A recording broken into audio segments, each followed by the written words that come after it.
Welcome back to another episode of Rock Boys Football Sunday morning. Already taking a look at the next week's slate in a massive matchup in the SEC. Ole Miss heading on the road to play the Georgia Bulldogs. And if for the long-term listeners, you guys have heard me say this Ole Miss team not getting a ton of attention on the national stage. But if you asked me what game could give Georgia the biggest test kind of in the back half of the schedule, a lot of people would say Missouri. A lot of people would say going on the road and playing Tennessee. And that's no disrespect to a Missouri Tigers team. That is a very good team. To a Tennessee team that is going to be very tough at home. This Ole Miss team is really special. And I think especially on the defensive side of the ball, we've seen Ole Miss teams have really dynamic and explosive offenses. But when you watch this Ole Miss defense, it feels different. They're playing faster. They're bigger, stronger, faster. It's a more talented SEC defense. You look at Georgia, really starting to find their form. And that is the Georgia team that you picture winning national titles. This is going to be a very fun game to get into. Before we do, just want to say thank you to you guys. And again, the support for all of these game breakdowns truly does mean a lot. I have a blast diving into these games, but the support y'all show, can't thank you guys enough. So if you do enjoy the content, consider subscribing to the channel. And more importantly, let me know in the comment section how you guys are feeling. Picks, predictions, keys to the game. And without further ado, let's get into this one. And I want to start there with this Georgia offense going up against an Ole Miss defense that has, again, I think a lot of Ole Miss fans would agree, it doesn't take you that long to watch this Ole Miss defense and say this Ole Miss defense feels different than the teams that we've seen in the past under Lane Kiffin.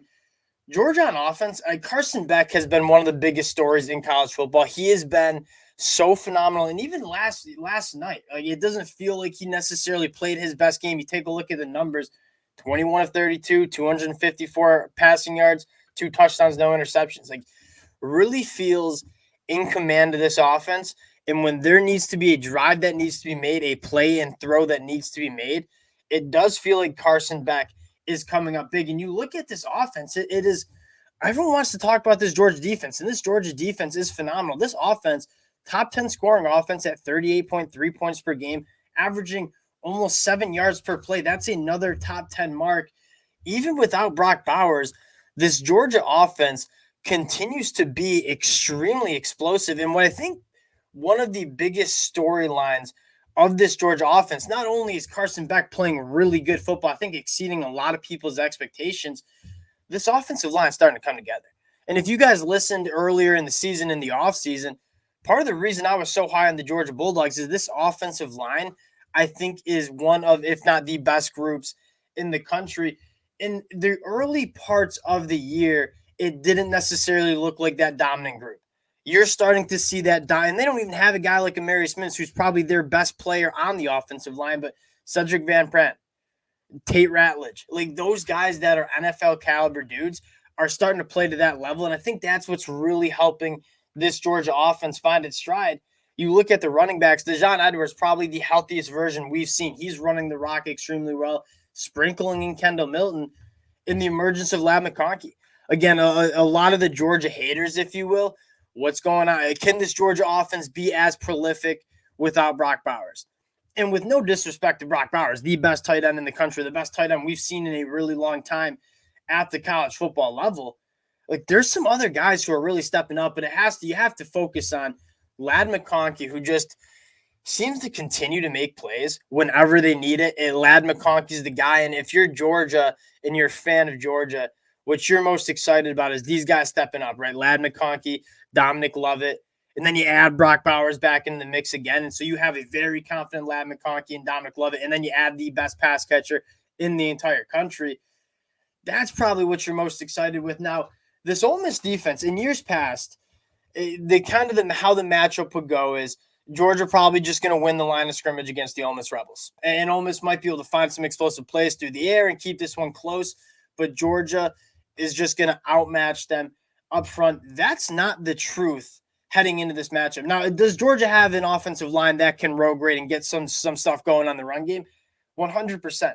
This Ole Miss front seven is the best front seven we've seen under Lane Kiffin, only allowing 3.5 yards per carry to opposing offenses. That is a top 25 mark in the country.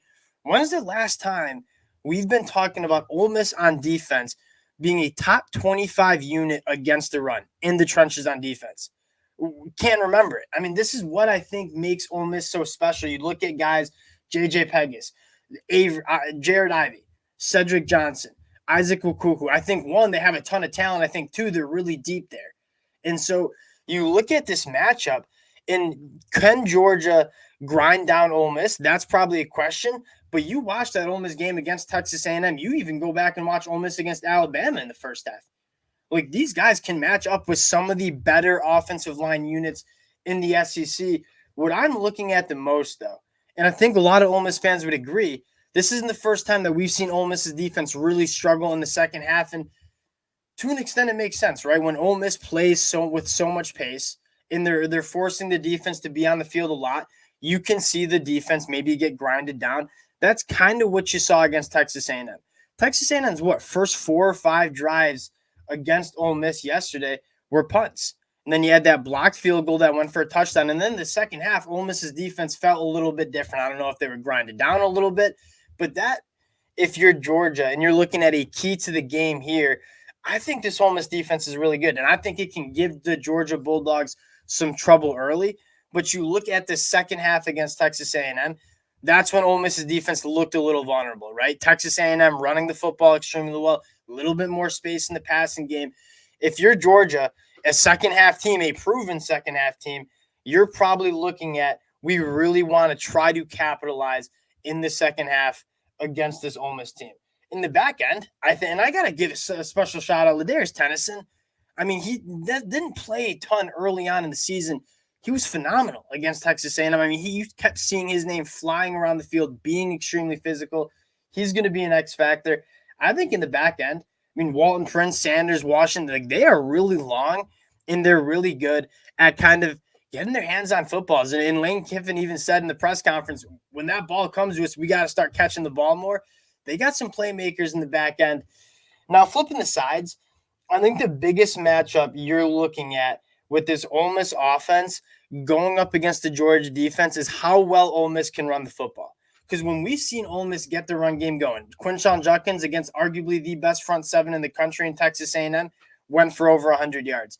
This Ole Miss team, they run the ball 55% of the time. They want to feed a guy like Quinshon Judkins. Can they establish the run against the Georgia Bulldogs? And Georgia gave up over 100 to Schrader against Missouri. So one of the biggest matchups I'm looking at is, can Ole Miss get it going on the ground? Because when Ole Miss is running the football effectively, that's what opens it up through the air and hitting those explosive plays. That's when we see this Ole Miss offense at its best. Georgia, I mean, stout against the run, and the craziest stat, people just don't run the football in the Georgia Bulldogs, right? And you take a look at opposing offenses' snap rate. They only run the ball 42% of the time against this Georgia defense. That is third least in the entire country. So can Ole Miss, they're going to want to run it. They're going to stick to their identity. Can they do it successfully against Georgia? A massive, massive storyline in this game. And if they can, I mean, Jackson Dart, if there's one thing that I think Jackson Dart has taken his game to the next level in, it's hitting the deep ball. You look back at Texas A&M, he was 5 of 5, 20-plus yards down the field, finished with a stat line of 24 of 33 for 387 yards, 2 touchdowns, got some stuff done on the ground as well. Story of this passing game, Trey Harris. I mean, you're looking at some of the better pass catchers in the SEC in this matchup. That's another key matchup. Trey Harris went for 213 against Texas A&M, one of the best wide receivers in the SEC. Georgia did very well controlling Luther Burden. Can they control a guy like Trey Harris? In the last matchup I'm looking at, this offensive line for Ole Miss has played much, much better than it was earlier on in the year. I remember we've talked about this with the Ole Miss fans back. That Tulane game didn't look great. And you were kind of concerned about if this offensive line struggles to dominate a Tulane team, that's good, but Ole Miss should be dominating. What is it going to look like when it gets to the SEC? This offensive line has taken massive steps forward from that game. Can they get the run game going? Can they keep Jackson Dart upright? Some of the biggest matchups that you see on that side of the ball.